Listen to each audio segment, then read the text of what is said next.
Hey guys, tonight we begin with something the medieval world absolutely excelled at: paranoia. So before you get comfortable, take a moment to like the video and subscribe, but only if you genuinely enjoy what I do here. And let me know in the comments where you're tuning in from and what time it is for you. It's always fascinating to see who's joining us from around the world. Now, dim the lights, maybe turn on a fan for that soft background hum, and let's ease into tonight's journey together. If you were a medieval king, the safest thing you could eat was nothing truly. Because the royal kitchen wasn't a kitchen. It was a medieval hazard zone where every pot, pan, and smiling servant represented a different potential homicide attempt. The cooks weren't just making meals. They were unintentionally, and occasionally intentionally, conducting daily biochemical warfare. Picture it. You walk into your kitchen as the most powerful man in the kingdom, and immediately you're greeted by the soothing aromas of boiling meat, burnt bread, and that one fish that should have been buried months ago. The head cook swears it's fresh, which is medieval for, "We scrape the flies off." And that's before the conspiracies even start. To protect themselves, kings employed tasters, a prestigious title that sounds noble until you realize it translates to, "Please ingest this mystery stew and let me know if it kills you." It's the only job where surviving lunch counts as a promotion. These tasters would bravely sample every dish. If they survived, the king ate. If they didn't survive, the king ordered takeout. Takeout meaning more soup, but from the other cook who looks less murdery. But here's the shocking truth. Medieval rulers weren't being dramatic. Poisoning was practically a national pastime. Why bother overthrowing a throne through war, marching armies, spending money, sweating, when you could just sprinkle something suspicious into the royal porridge? Take King John of England. Chroniclers insist he poisoned at least one rival, which honestly checks out. The man was petty enough to lose the crown jewels in a swamp, so poisoning a relative was probably just another Wednesday. The Byzantine Empire, meanwhile, turned assassination by food into a competitive sport. Courtiers exchanged poisons the way modern kids exchange Pokemon cards. Some emperors didn't even bother ruling.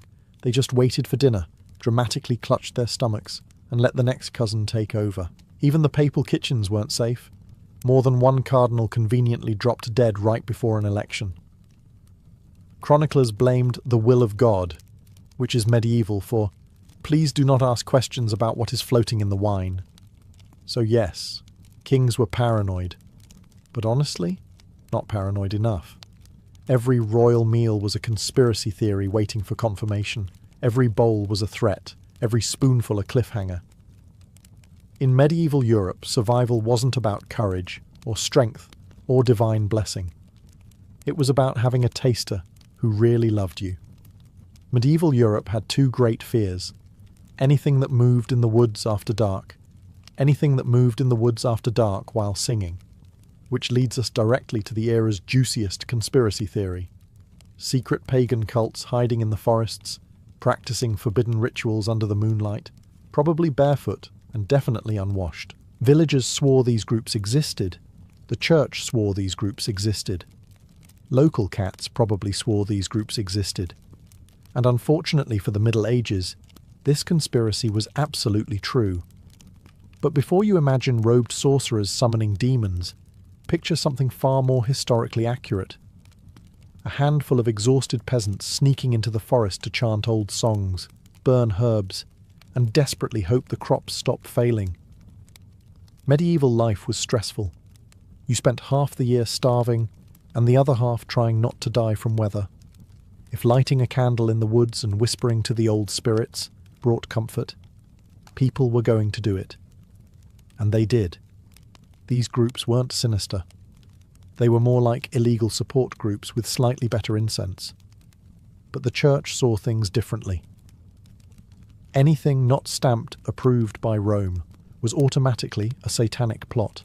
Enter the forest cult hunters. Priests who marched into the woods armed with torches, holy water, and absolutely zero survival skills. Usually they tripped over a root, screamed at an owl, and went home claiming they scared off a demon. But every now and then, they stumbled onto something real.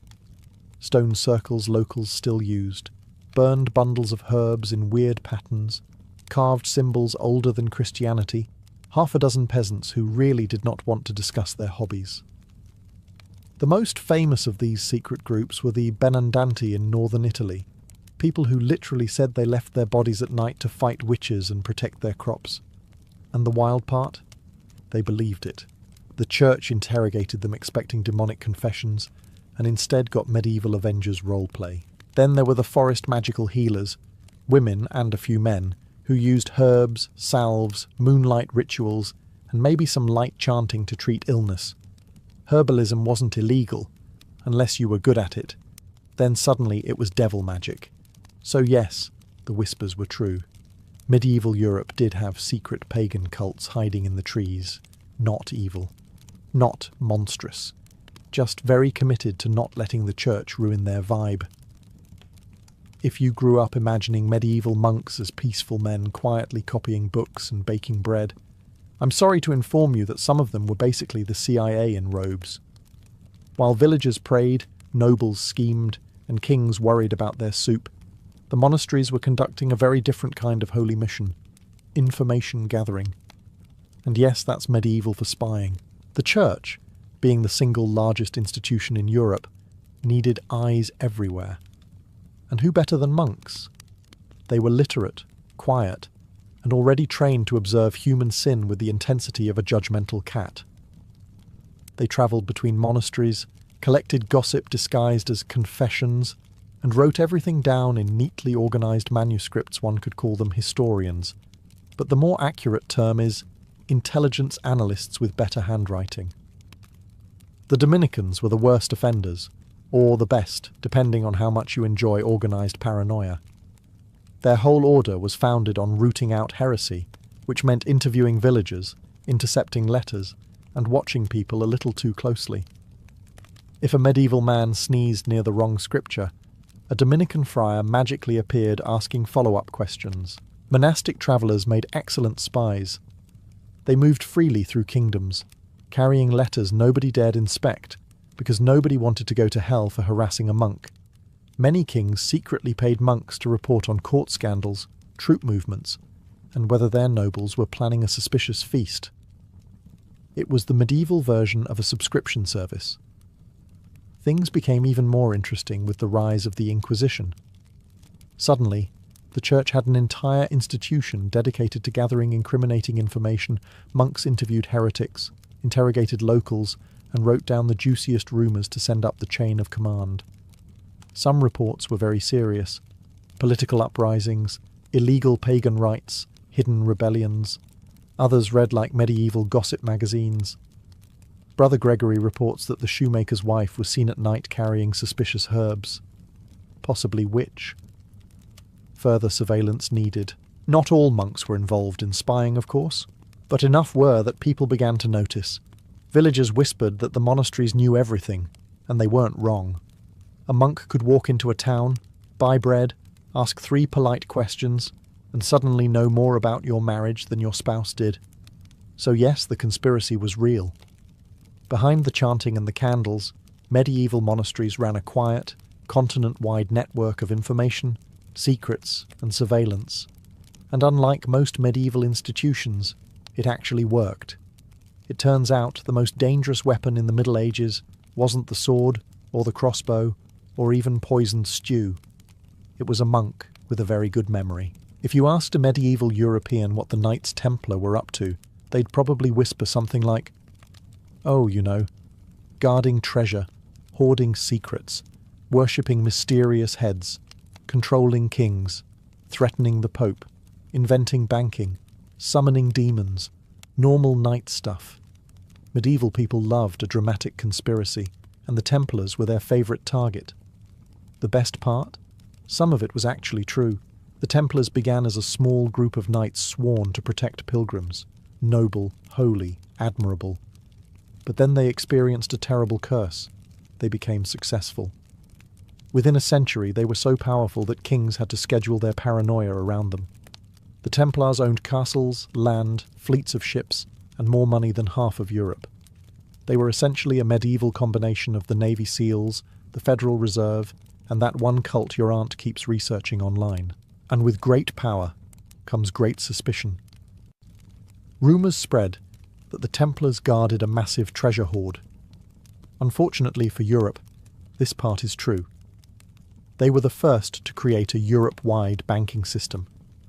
Pilgrims deposited money in England and withdrew it in Jerusalem, which feels suspiciously modern for people who still feared mirrors. The Templars kept coded records, operated secure vaults, and moved money with the kind of efficiency that terrified kings and deeply annoyed tax collectors. Then there were the secret rituals. Templars met in private, conducted ceremonies at night, and swore oaths no outsider could witness. Naturally, this led Europe to assume they were worshipping a mysterious severed head named Baphomet, which is medieval for, we don't know what they're doing, so let's assume the worst. The truth? Their rituals were secret because they involved confessions, discipline, and organizational rules. Boring. But medieval minds could not accept boring. They needed drama. And drama they got.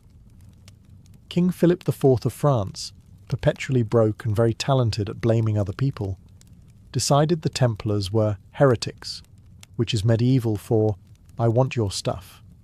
He had them arrested, tortured, and forced into confessions so absurd they make modern conspiracy theories look shy. Except here's the twist. Philip wasn't entirely wrong. The Templars did hold a treasure, did run a secretive empire of money, and did keep knowledge hidden from the public. Not demonic knowledge, just banking procedures and military codes. But for medieval Europe, that was basically the same thing. So yes, the Templars were victims of lies, but also absolutely guilty of being too powerful for their own good. Their secrecy wasn't dark magic, it was good bookkeeping, which, in medieval Europe, was practically witchcraft anyway. When the Black Death rolled into Europe in 1347, people naturally began looking for answers. What caused it? How did it spread so fast? Why did it seem to prefer crowded cities and men who never washed their hands? Most villagers blamed demons, bad air, or their neighbour's weird-looking goat. But a particularly juicy conspiracy theory emerged. The church knew more about the plague than it publicly admitted. And disturbingly, this time, the conspiracy wasn't entirely wrong. The papacy and the higher clergy had access to medical reports, merchant letters, and incoming ship logs that ordinary people never saw. They knew when outbreaks were spreading through port cities. They knew when trade routes were collapsing. They knew that entire monasteries were dropping like flies. And while peasants were still out in the fields wondering why their neighbour suddenly exploded in boils, bishops were quietly packing their bags and temporarily relocating to countryside villas with much better airflow. To be fair, medieval clergy weren't doctors. Half of them thought illness came from corrupted humours, and the other half thought it came from God being mildly irritated. But they did have one undeniable advantage: information. And information in the Middle Ages moved slower than a peasant on a Monday morning. There are records of bishops closing city gates in advance of plague waves without explaining why.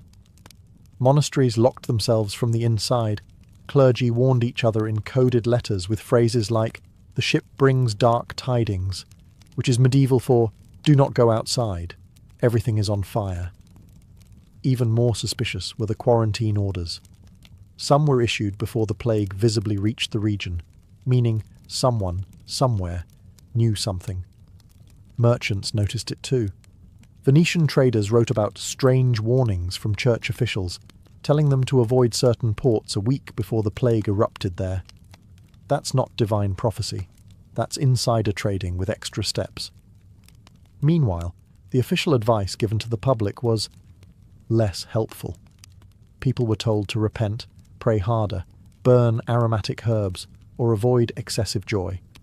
Yes, really, joy was considered a plague risk. Medieval Europe was truly committed to suffering. So did the church intentionally hide things? Probably not with malicious intent. But they absolutely prioritized themselves, and withheld timely warnings because they didn't want to cause panic, lose authority, or admit they had no idea how to stop it. In the end, the peasants weren't wrong. Someone did know more. they just weren't sharing. If you picture medieval monks as peaceful men humming hymns and tending herb gardens, it's time to gently set that image on fire. Because hidden among the holy texts and the chanting were certain specialists, discreet gentlemen, problem solvers, men who could recite the Psalms from memory and also eliminate a political rival without disturbing the choir practice. Yes, medieval Europe had cloistered assassins, and no, this is not the plot of a questionable Netflix show. It was real. These men weren't monks by spiritual calling, they were monks by convenience.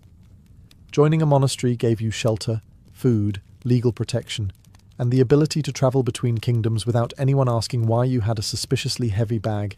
Monastic robes were basically the medieval version of an all-access VIP pass. And who hired these holy hitmen? Nobles, of course. The same people who were already trying to poison each other's soup. If a noble wanted something done quietly, efficiently, and with plausible deniability, he didn't send a knight. Knights were loud. Knights bragged. Knights tripped over their own armour. No, he sent brother someone who shouldn't be asked questions. These monks were often lay brothers, members of the monastery who performed manual labour and didn't spend their days copying manuscripts. They had strong arms, few witnesses, and an excellent excuse for travelling. I am collecting alms. Nothing suspicious there, except for the dagger tucked under the robe. The chronicles never say these men existed openly, but they leave clues, too many clues. A noble dies mysteriously. A political rival conveniently falls from a window. A stubborn landowner suddenly repents, donates everything to the church, and vanishes. Monks appear in letters complaining about brothers who fail to observe spiritual discipline, which is monastic code for someone keeps sneaking out at night and we don't know where he's going. There are even recorded cases of monks being caught with weapons, disguises, or heretical correspondence. None of them confessed, of course. Monks had excellent poker faces, and the added advantage of implying that any accusation was an attack on God himself, and kingdoms tolerated it. Why? Because monasteries solved problems. Efficiently, discreetly, with minimal clean-up required. So yes, medieval villagers whispered that some monks were more dangerous than their sermons suggested, and for once, the villagers were absolutely right.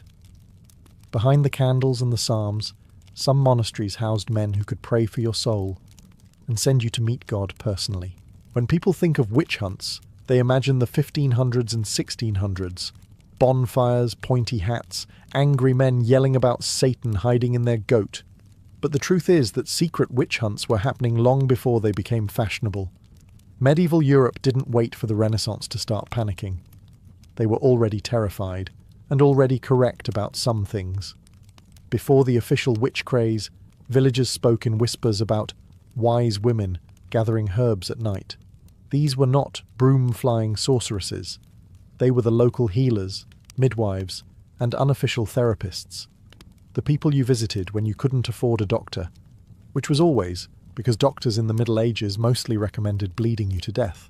These women knew plants, cures, poisons, childbirth, and how to make your husband's headache disappear, sometimes permanently. Their knowledge was extremely valuable, which immediately made the church suspicious in medieval Europe. Knowing things was practically a crime. So villagers created their own little conspiracy theory. These women were part of a secret network, sharing forbidden knowledge under the moonlight. Herbs were coded messages.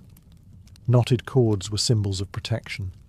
Midnight gatherings were strategy meetings, and although it all sounds dramatic, it wasn't completely wrong.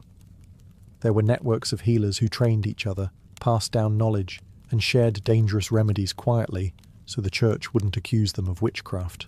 But mistakes were made. Some women cured illnesses the church failed to cure. Some predicted storms better than priests. Some fixed marriages with love potions that definitely violated several commandments. Naturally, this meant they had to be in league with Satan. When livestock died, blame the healer. When crops failed, blame the healer. When your husband ran off to join the Crusades because you kept nagging him about taking out the chamber pot, surely the healer cast a spell. And yet, beneath the hysteria, the conspiracy theory held a sliver of truth. There really were secret gatherings of magical practitioners. Only their magic was just science, herbs, and experience. In a world run by superstition, competence looked supernatural. So medieval villagers began hunting witches long before the official manuals existed. They charged them in local courts, questioned them in barns, and occasionally tried to drown them in rivers. These early witch hunts were sloppy, chaotic, and extremely unprofessional, but tragically real. The irony. The only witches who actually existed were the ones trying to keep everyone alive, which, in the Middle Ages, was suspicious behaviour indeed. Medieval kings were dramatic. They loved grand gestures, heroic speeches, unnecessary wars, and occasionally faking their own deaths, or, at the very least, making everyone think they did. And the wild part? Medieval people suspected this.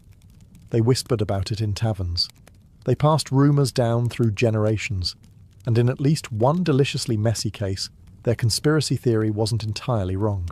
Enter Holy Roman Emperor Frederick, a man so eccentric, so intelligent, and so uncomfortably ahead of his time that Europe genuinely didn't know what to do with him. He spoke multiple languages, loved science, wrote poetry, and kept a personal zoo, which automatically made him suspicious in the eyes of medieval peasants, who believed any man who liked books was probably consorting with demons. Frederick II's death in 1250 was grand, public, and witnessed. The church breathed a sigh of relief. Europe buried him. Everyone moved on. Except they didn't. Because almost immediately, rumours spread that Frederick wasn't dead. He was merely hiding, resting, waiting, preparing to return and reclaim the empire like some medieval Batman, but with worse armour and better falconry hobbies. Entire cults sprang up around the idea. People claimed they saw him wandering forests in disguise. Merchants reported meeting a mysterious nobleman who paid in Frederick's old coinage. A fisherman insisted the emperor asked him for directions. Peasants swore a hooded figure attending mass in Sicily had Frederick's exact posture, which is a very specific thing to notice unless you're obsessed. You'd think this was typical medieval delusion, but then things got complicated. Into this chaos walked Richard of Eastwell, a man who claimed to be Richard III's secret son centuries later. Another suspiciously educated, suspiciously refined stranger who refused to explain his background. He spoke Latin. He knew royal etiquette. He had the bearing of someone who never carried his own laundry. Historians still argue about him. In both cases, something is undeniably off. Medieval rulers occasionally staged dramatic farewells, vanished for months, or switched identities for political safety. And since record-keeping was essentially Bob wrote it down before spilling wine on it, who could truly confirm anything? So yes, the conspiracy theory stood on shaky but tantalizing legs. Sometimes kings didn't die. They retired in secret, letting everyone else deal with the mess. And in a way, who could blame them? If you lived in a world of plagues, rebellions, crusades, and poisoned soup, you'd fake your death too. Few things terrified medieval Europeans more than water. Not demons, not plague, not taxes. Water. Because water was unpredictable. It could nourish your crops, drown your children, or give you dysentery before breakfast. So when people started dying mysteriously, villagers did what medieval villagers always did. Blamed the nearest well. The poisoned wells conspiracy spread like wildfire. If a family got sick, it was the well. If livestock died, the well. If the bread was burnt or your cousin tripped over a chicken, the well was clearly cursed. The Middle Ages had a very flexible relationship with cause and effect. But beneath the panic and shouting, there was a sinister truth. Sometimes wells really were poisoned. Not by witches, demons, or suspiciously shaped clouds, but by rival towns, invading armies, and the occasional extremely angry neighbour. During medieval sieges, poisoning wells was basically standard procedure. Armies would dump dead animals, toxic plants, or anything particularly disgusting into the enemy's water supply. Nothing says, please surrender, like finding a decomposing goat floating in your bucket. Siege manuals even recommended it. Imagine a military guide that calmly advises, Step 3, sabotage their plumbing. European villagers, however, didn't know about siege tactics. So when people started dying miles away from any battlefield, villagers invented their own explanations. Outsiders were the favourite suspects. A traveller passing through, poisoner. A merchant selling herbs, definitely a poisoner. Someone who looked like they could read, don't even get started. One of the darkest examples occurred during the Black Death, when towns accused Jewish communities of poisoning wells. It wasn't true, but the tragedy highlights how deeply the conspiracy had rooted itself in medieval minds. Water was dangerous, mysterious, and perfect for accusations. And yet, even in peaceful times, wells could become toxic. Rain washed waste into them. Dead rats fell in. Mouldy leaves fermented into a medieval smoothie of death. Most wells were essentially unfiltered holes in the ground, surrounded by people who bathed once per year and believed germs were part of astrology. So were wells poisoned? Technically, yes, but mostly by bacteria, something medieval people would have considered witchcraft anyway. The irony is painful. Medieval villagers terrified each other with stories of secret poisoners, while nature did most of the poisoning for free. But when the entire world feels unstable, you pick simple answers. And in the Middle Ages, the simplest answer to anything was, the well did it. Medieval Europe adored a good identity crisis. If someone wandered into town claiming to be a long-lost prince, people didn't question it. They immediately threw a feast, argued about lineage, and started sharpening pitchforks just in case. And this wasn't because medieval people were gullible. They were, but that's beside the point. It was because royal imposters actually happened frequently. In a world without photography, fingerprints, dental records, or even consistent spelling of names, identifying someone was basically a group guess. Does he look royal? Was the medieval version of a background check. And looking royal usually meant having all your teeth and not smelling like onions. Enter one of the strangest cases, Richard of Eastwell. According to local stories, he appeared in Kent in the 1400s, claiming, softly, politely, mysteriously, to be the secret son of Richard III. A bold claim, but then he demonstrated skills no ordinary peasant would have, reading Latin, writing beautifully, holding utensils properly, and not flinching when people mentioned taxes. Suspicious behaviour indeed. He never admitted it outright, but he hinted, heavily. And since medieval England adored drama, people believed him. Centuries later, historians still debate his origins because the details match just a little too well. Medieval record-keeping might as well have been done on napkins, so the possibility remains deliciously open. But Richard wasn't alone. Medieval Europe was crawling with resurrected royals. A popular example comes from Anastasia of Poland, who died young, supposedly, only for several women to later appear claiming to be her, complete with court knowledge and suspiciously familiar mannerisms.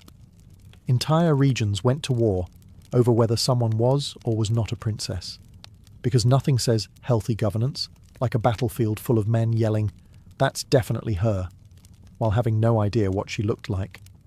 And then there were the cases where imposters weren't imposters at all. During crises, some rulers fled, hid, or attempted to escape assassination by disguising themselves. A king or prince in plain clothes wasn't a conspiracy theory. It was a safety strategy, which meant that every mysterious stranger story had a thin layer of truth underneath. The real problem? Medieval politics loved a good plot twist. If a royal died under suspicious circumstances, which was always, people immediately assumed the body was fake, the death was staged, or the ruler was living incognito somewhere, probably regretting every choice that led to monarchy. So yes, royal imposters were a medieval conspiracy, and that conspiracy came true so often that, eventually, Europe stopped asking, "Is this possible?" and instead asked, "Okay, which cousin is pretending to be dead this time?" If you've ever wondered what the medieval equivalent of a restricted section looked like, Imagine a small, dusty room inside a monastery, locked with 3 bolts, guarded by a monk who looks like he hasn't slept since the Third Crusade. Inside, shelves of books the church didn't want anyone reading, and that villagers whispered about like they were cursed objects. And here's the twist. These forbidden book vaults actually existed. The church controlled most education in medieval Europe. If you wanted to read, write, or do anything more intellectually stimulating than counting sheep, you had to go through them. Naturally, this meant they also controlled what you weren't allowed to read. Anything that threatened their authority, contradicted scripture, or suggested that the earth did something scandalous like move was quietly removed from circulation. But they didn't burn everything. Burning is messy, smoky, and attracts peasants, who will definitely ask questions nobody wants to answer. Instead, they stored banned texts in special archives known as armaria, scriptoria vaults, or in some cases, literally just the locked room nobody enters except Brother Thomas, who looks guilty whenever he walks out. What was inside? A surprisingly eclectic mix. There were heretical gospels, declaring opinions that could land you in interrogation faster than you can say Inquisition. There were works of Arabic science that were clearly correct, but inconveniently ahead of Christian doctrine. There were medical treatises discussing anatomy in a way that made bishops faint. There were even ancient pagan manuscripts, which monks copied for research purposes, which is medieval for, I was curious and don't want to get in trouble. The best part is that church officials regularly argued about these vaults. Some believed the knowledge must be preserved for future generations. Others believed the knowledge must be locked away forever because it raised too many awkward questions. Questions like, if this pagan text correctly predicts an eclipse, what else is it right about? Silence. Awkward shuffling. A bishop coughing loudly to avoid further discussion. These vaults weren't mere rumour. They were policy. When inquisitors seized the libraries of accused heretics, they didn't destroy everything, they catalogued it, studied it, filed it away. Knowledge, even forbidden knowledge, was power. The conspiracy existed because people sensed exactly what was happening. Somewhere in those monasteries were books that could change minds, challenge authority, or reveal truths medieval Europe simply wasn't ready for. So were the villagers. Right? Absolutely.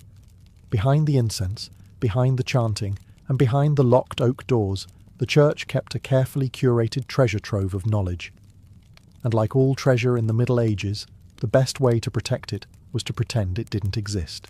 If there was one place in medieval Europe where conspiracy wasn't a theory, but a daily lifestyle choice, it was Italy. Venice, Florence, Milan, Genoa, Siena, all beautiful places today, but in the Middle Ages they were basically high-budget gangster films with better architecture. These city-states spent centuries pretending to be peaceful trading hubs, while secretly waging a silent, non-stop war of espionage, bribery, and back-alley diplomacy. And for years, Italians whispered about a shadow conflict beneath the official alliances and treaties. A hidden war of spies, saboteurs, coded letters, and accidents that only seemed to happen to politically inconvenient people. The conspiracy sounded dramatic, even theatrical. Unfortunately, every part of it was true. You see, Italian city-states were extremely jealous.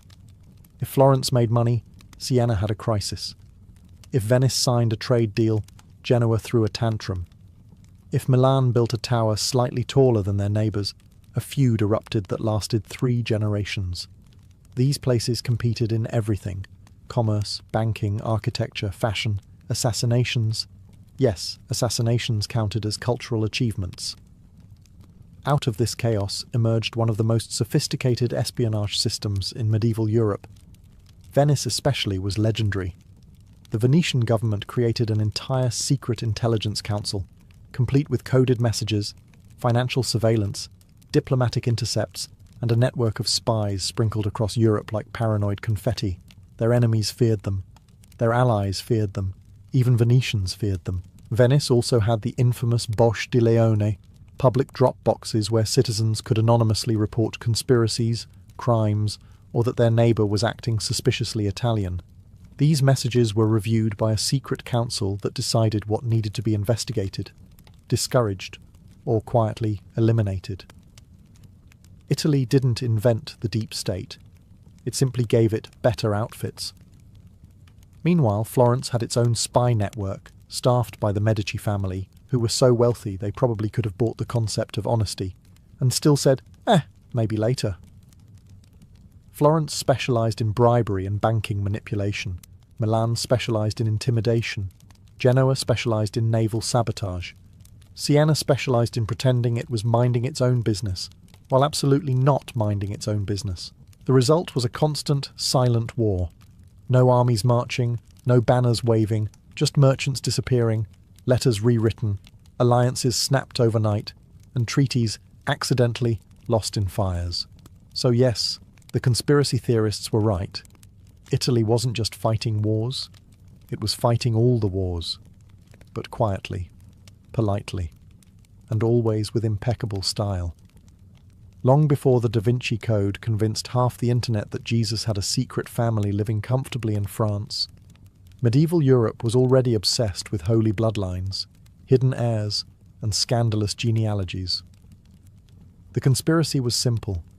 Noble families were secretly descended from sacred or royal ancestors, and they were hiding the proof. Villagers whispered it, nobles denied it, chroniclers recorded it with the energy of men who enjoyed gossip more than journalism. And the best part? Some of it was true. In medieval Europe, legitimacy was everything. You couldn't rule a village, let alone a kingdom, without waving around your family tree like a holy relic. But family trees in the Middle Ages were messy. Affairs happened. Wars happened. The occasional mysterious baby appeared during a pilgrimage. People pretended not to notice. It was all very polite and deeply suspicious. So nobles invented a solution. Hide the embarrassing branches and exaggerate the impressive ones. Suddenly half the noble families in Europe claimed descent from Charlemagne, a man who, if these lineages were accurate, must have fathered approximately 4,000 children. Others claimed Trojan ancestors, Roman emperors, or King David. Medieval genealogists were not historians, they were creative writers with quills. But beneath the nonsense, real hidden bloodlines existed. Letters discovered centuries later revealed illegitimate royal children quietly placed in monasteries, foster homes, or distant countryside estates with the vague instruction, "Raise this boy and do not ask questions." Some resurfaced, some didn't. Some had descendants who discovered, 500 years later, that great-great-grandma wasn't a peasant after all. She was the secret daughter of a duke with poor self-control. One of the juiciest examples involves the Capetian dynasty of France, which secretly supported certain noble houses financially for generations. Houses suspiciously connected to lost royal infants.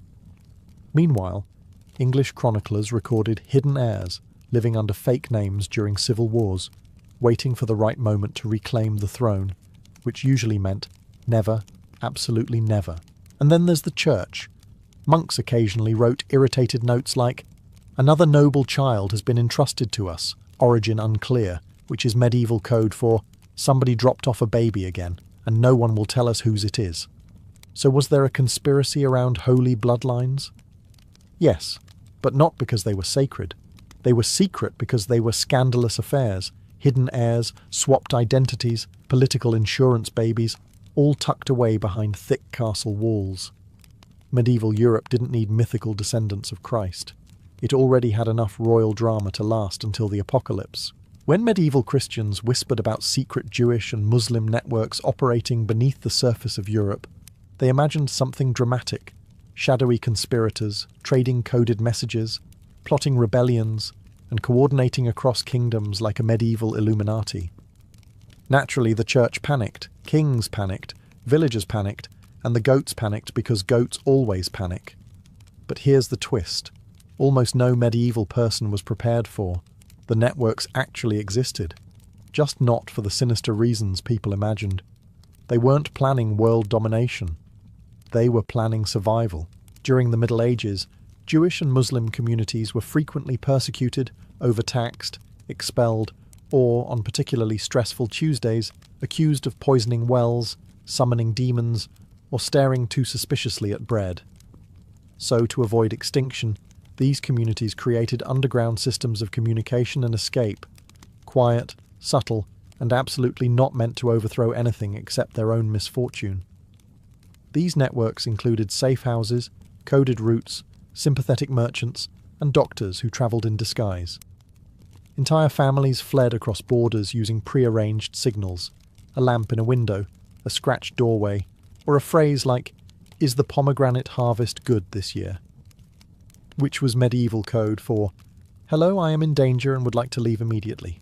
Jewish communities maintained informal transit routes stretching from France to the Rhineland to Iberia, with each stop overseen by someone who had mastered the ancient art of pretending nothing suspicious was happening.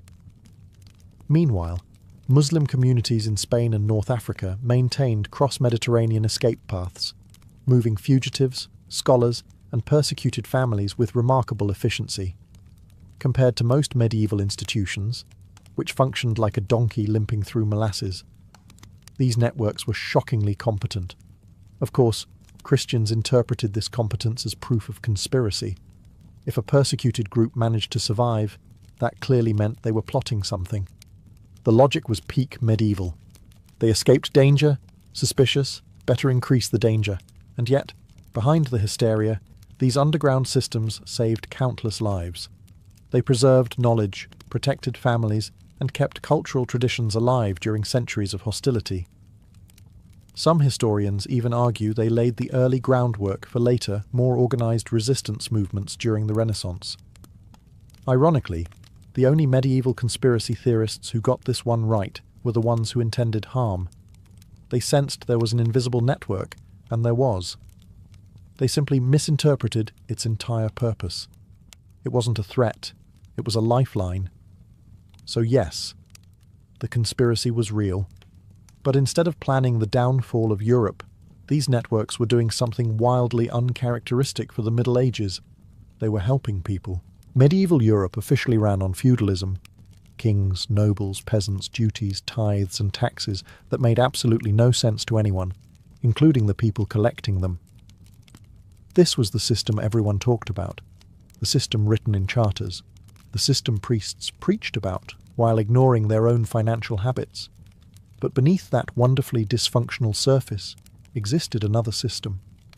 A quiet, unofficial, unregulated maze of deals, favours, illegal markets, and under-the-table arrangements known today as the shadow economy in medieval terms.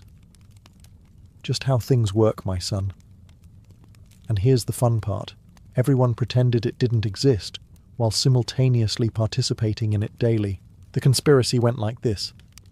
Groups of thieves, smugglers, moneylenders, and entrepreneurially flexible peasants operated outside the law, forming networks that stretched across towns and even kingdoms. Secret trade routes, black market goods, illegal borrowing, quiet bribes, all happening in every alley and tavern from London to Venice. Medieval people believed in this underground economy. They told stories about it. They warned their children about it. They drew very dramatic lines in the sand about how sinful it was. And they were absolutely right. Start with the thieves' guilds. Yes, they existed. No, they did not wear uniforms. But they organised territories, settled disputes, and punished independent thieves for violating professional courtesy. Medieval law enforcement was so useless that thieves created their own HR department. Then there were the unofficial moneylenders, often operating in back rooms of taverns, monasteries, or that one house on the corner everyone avoided, because charging interest was technically a sin, unless you did it quietly, in which case it was mutual aid. Smuggling was everywhere. Salt, wine, grain, wool, ink, iron. If it could be taxed, someone was smuggling it. The king's tariff was less a law and more a polite suggestion no one took seriously. Entire villages would mysteriously lose shipments right before tax collectors arrived, only for those same goods to reappear moments later in the barn of someone named Pietro who found them on the road. Markets had their own conspiracies. Sellers fixed prices. Bakers hid cheap flour in bread. Butchers adjusted weights. Fishmongers claimed their fish was fresh when it clearly died during the First Crusade. Everyone lied a little, stole a little, and nodded politely at Sunday Mass as if God hadn't watched them cheat 3 customers that morning. So, yes, the medieval shadow economy was real. It was thriving, and it was the only part of the economy that actually worked consistently. The biggest conspiracy wasn't that it existed, it was that everyone pretended they weren't involved. Night in Kaifeng arrived softly, like silk falling over the city, but the pleasure quarters never truly slept. As the sun slipped behind the palace roofs and merchants closed their shutters, another world awakened. One built not on laws or duty, but on sensation, artistry, and the delicate promise of escape. Lanterns lit first, trembling gently as servants carried them out in long chains, each flame protected behind lacquered shades of red, gold, and soft jade. Soon the entire district glowed like a small constellation brought down to earth, shimmering above the cobblestones that had been worn smooth by generations of wandering feet. Walking through the first archway, a visitor heard the world change. The clatter of daytime markets faded behind them, replaced by the soft stroke of zithers, the rhythmic tapping of wooden blocks, and laughter drifting through silk curtains. Tea houses opened their doors with quiet pride, each one promising a slightly different atmosphere. Some peaceful and scholarly, others lively and filled with actors rehearsing lines before their evening performances. The air smelled of roasted barley tea, honeyed pastries, sandalwood incense, and occasionally a faint touch of plum wine. What made Kaifeng's floating world unique was not only its beauty, but its illusion. The sense that once inside, time loosened its grip. Scholars who had spent their days buried in scrolls arrived to recite fresh poetry. Government clerks, exhausted from bureaucracy, came seeking a few hours of elegance. Even wandering monks were known to stop at the district's entrance and watch quietly, as if observing another realm entirely. The streets twisted like painted ribbons, each turn leading to a new spectacle, a puppeteer surrounded by children, a masked performer practicing acrobatic leaps, courtesans behind gauzy screens preparing their hairpins, calligraphy sets and embroidered robes. Everything was movement, music, and anticipation, yet contained within a serene, dreamlike order. Visitors often remarked that entering Kaifeng's pleasure quarters felt like stepping into a painting where nothing harsh or hurried could touch them. The laughter was gentle, the music rounded and soft, the lantern light warm enough to make even passing faces appear poetic. It was a world both real and unreal, crafted deliberately to soothe the mind, stir curiosity, and make every guest feel, if only for an evening, weightless. Here, pleasure was not loud or crude. It was refined, carefully arranged, and wrapped in artistry. And this was only the beginning. If the entrance to Kaifeng's floating world was a soft breath, then its tea houses were the heartbeat, steady, warm, and endlessly inviting. They lined the district like polished jewels, each with its own character, yet all sharing the same devotion to refinement. Some were modest, with bamboo blinds and simple clay pots. Others glowed with lacquered pillars, jade-green tiles, and carved screens depicting cranes, plum blossoms, or scenes from beloved operas. Together, they formed a delicate corridor of light and aroma that enticed newcomers deeper into the quarter. Stepping inside a tea house meant stepping into an atmosphere carefully woven from ritual and intimacy. The first sensation was always the scent. Toasted barley, chrysanthemum petals, osmanthus blossoms, or the deeper, earthier warmth of pu'er bricks softened by age. Servers moved with practiced grace, gliding between silk cushions and low wooden tables with trays of steaming cups arranged like miniature constellations. Conversations remained hushed, as though even laughter respected the delicate balance of flavours and sounds. These tea houses were more than places to drink. They were listening rooms, social theatres, and sanctuaries for wandering thoughts. Scholars gathered here to debate poetry and philosophy, challenging one another with new verses scribbled hastily on fresh scrolls. Aspiring officials discussed their exam prospects, pretending calm while hiding their anxiety. Merchants negotiated deals beneath layers of polite formality, and soldiers passing through the capital sat quietly, savouring a few hours of peace before returning to harsher duties. Yet the true charm of these spaces came from the courtesans who performed within them. Unlike the women of the brothels, these artists were prized for their mastery of subtlety. They recited poems with gentle clarity, played zithers whose strings shimmered under lamplight, and painted calligraphy so fluid it seemed to breathe. Their presence did not overwhelm the room. Instead, they shaped it, each movement balanced and deliberate. Visitors often felt as though the tea houses held a secret rhythm. Voices flowed like soft rivers, music rose in delicate waves, and the clinking of porcelain cups punctuated each moment like a quiet heartbeat. Some guests came seeking conversation, others came seeking silence, but all left with the same lingering impression. Here, time slowed down and became gentle, as if it too wished to sit and savour one more cup. In the floating world of Kaifeng, pleasure began not with desire, but with calm, and the tea houses were its purest expression. As night deepened in Kaifeng's floating world, the tea houses exhaled their last trails of steam, and another sound began to rise. The distant thrum of drums, the flutter of silk sleeves, and the warm chorus of voices filtering from the district's many theatres. These were the soul of the pleasure quarters, places where imagination was not merely entertained but completely unbound. To enter a Kaifeng theatre was to surrender oneself to dreams painted in movement, colour and song. The buildings themselves were wonders of careful craftsmanship. Some were simple wooden halls with open stages and benches worn smooth by years of use. Others rivaled temple architecture with carved rafters, dragon-headed beams, and facades decorated with scenes from ancient myths.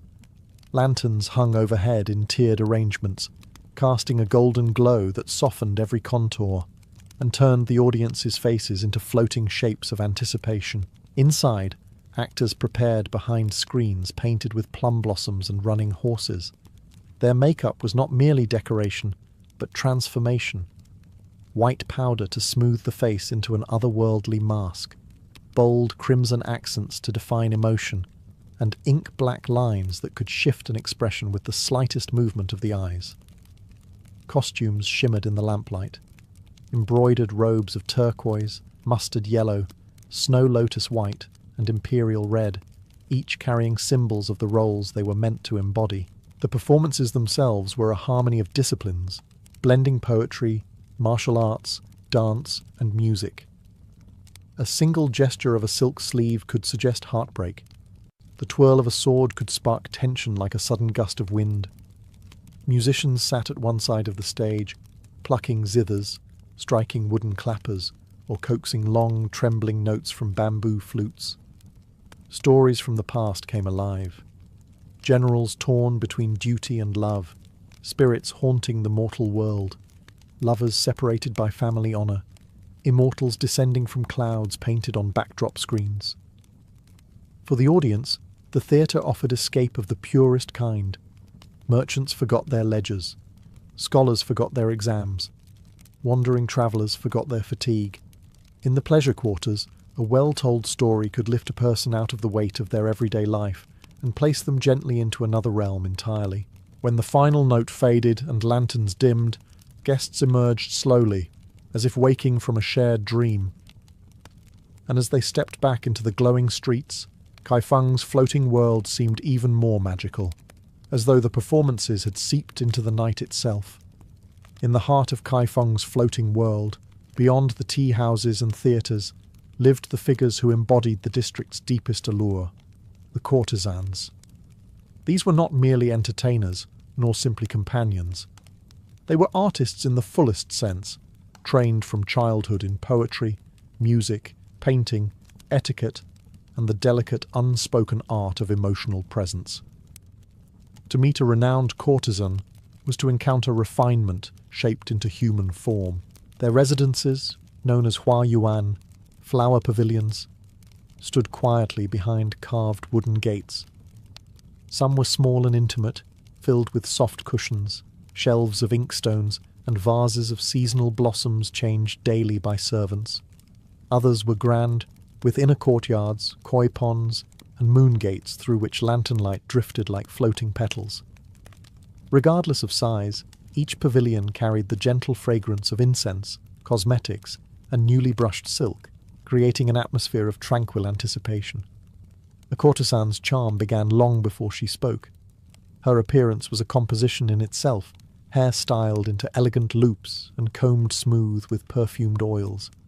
Silk robes dyed in hues that flattered her complexion, pale lilac, lake blue, lotus white, embroidered with subtle threads of silver or gold.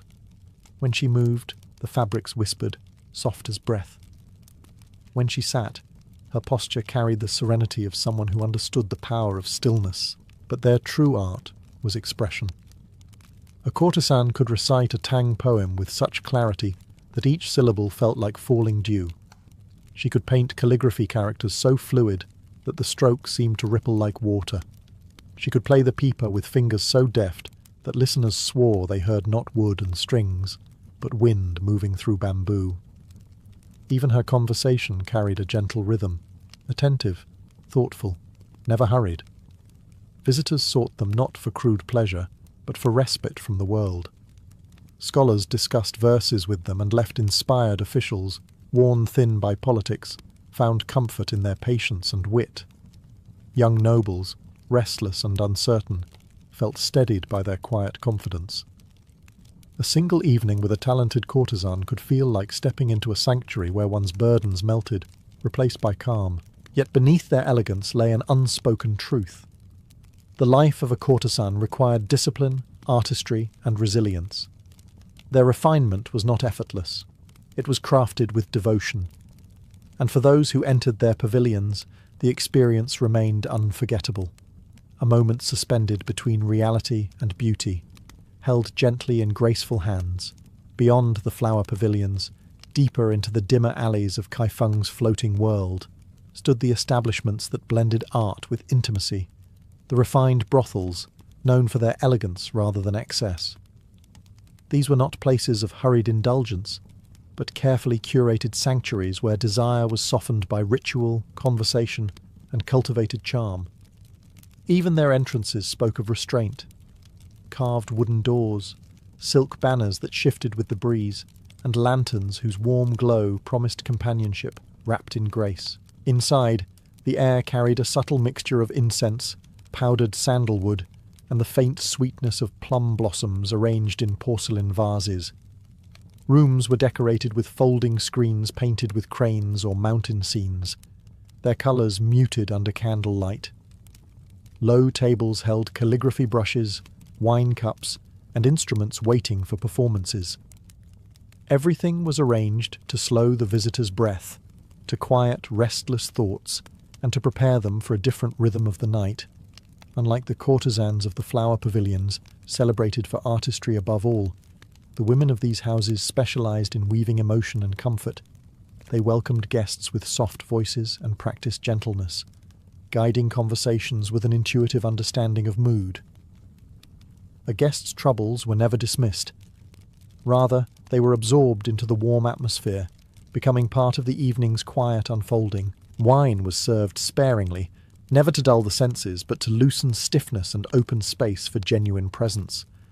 Honeyed plum wine, chrysanthemum-infused rice wine, or delicate pear liquor were poured into small, translucent cups. Servers moved silently, refilling only when a guest's cup reached its final sip, as if reading minds rather than watching for gestures.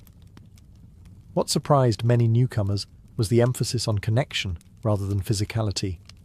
A night here might involve reciting poems, listening to gentle songs played on the pipa, or sharing stories beneath lantern light that flickered softly across walls.